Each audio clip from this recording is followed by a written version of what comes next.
Hi అండి, welcome to my channel. అందరు బాగున్నారండి? నేనైతే చాలా బాగున్నాను. ఈరోజు మంచి రెసిపీ తయారు చేస్తున్నానండి. ముందు అయితే పాలు వేడి చేసుకుంటున్నాను. ఆ తర్వాత కొన్ని బాదాము, కొద్దిగంత జీడిపప్పు ఇవి మిక్సీ పట్టుకోవాలి. మిక్సీ పట్టుకొని అది పక్కకు పెట్టుకోవాలండి. నేనైతే ఇప్పుడు మిక్సీ పట్టుకుంటాను. మిక్సీ పట్టుకొని ఇది పక్కకు పెట్టుకున్న తర్వాత సన్నగా చేసుకోవాలండి. మరీ సన్నగా అంటే మరీ సన్నగా కాదు, కొంచెం గరుకు ఉండాలి. ఒక గ్లాసు రవ్వ తీసుకోవాలి, మన ఉప్మా రవ్వ. మిక్సీ పట్టుకున్నది మనది జీడిపప్పు, బాదం పౌడరు కొద్దిగంత వేసుకోవాలండి. కొద్దిగా ఒక టీ స్పూన్ కంటే కొంచెం ఎక్కువ వేసుకొని కొద్దిగంత బేకింగ్ సోడా వేసుకోవాలి. కొద్దిగంత ఇలాచీ పౌడర్ వేసుకొని ఒక టీ స్పూను చక్కెర వేసుకోవాలి. వేసుకొని కలిపి ఆ తర్వాత కొన్ని పాలు పోసుకోవాలి.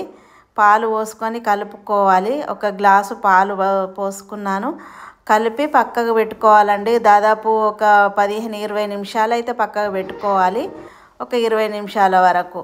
ఒకవేళ లేట్ అయినా పర్వాలేదు. అప్పటి వరకు అయితే పాలు బాగా వేడి చేసుకొని చిక్కగా వచ్చే వరకు వేడి చేసుకోవాలి పాలు.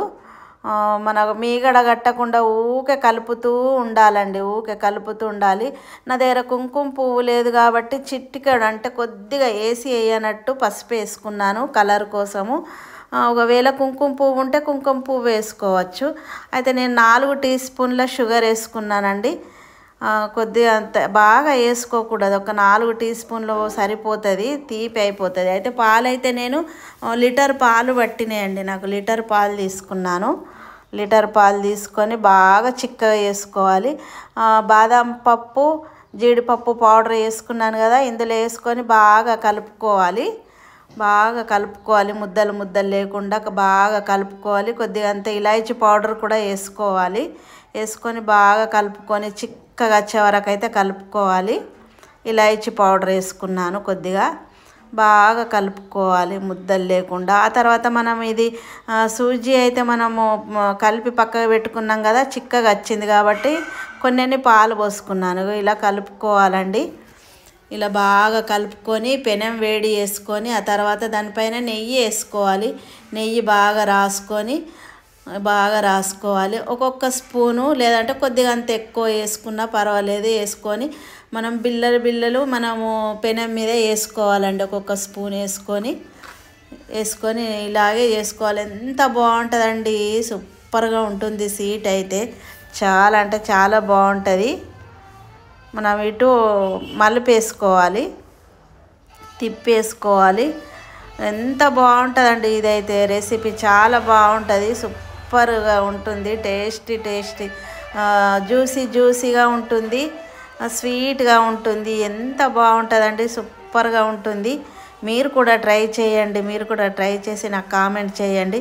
చాలా బాగుంటుందండి. రెండోసారి వేసిన రెండోసారి అయితే ఇప్పుడు ఎంత చిక్కగా అయినాయి కదండి పాలు వేడి చేసుకొని అన్నీ వేసుకున్న తర్వాత చిక్కగా వచ్చినాయి కాబట్టి కొద్దిగా అంత చల్లారినిచ్చిన తర్వాతనే మనము తయారు చేసుకోవాలండి. కొద్దిగా అంత చల్లారించుకోవాలి. గోరువెచ్చగా ఉన్నప్పుడు మనము ఏదైతే మనం సూజీతోని తయారు చేసుకున్నామో ఇందులో వేసుకోవాలండి. ఎంత బాగుంటుందండి, సూపర్గా జ్యూసీగా ఉంటుంది.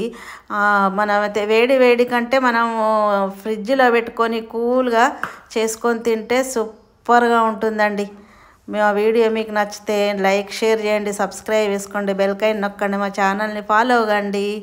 Thank you. ఎంత బాగుంటుందండి, సూపర్గా ఉంటుంది. థ్యాంక్ యూ అండి. Thank you.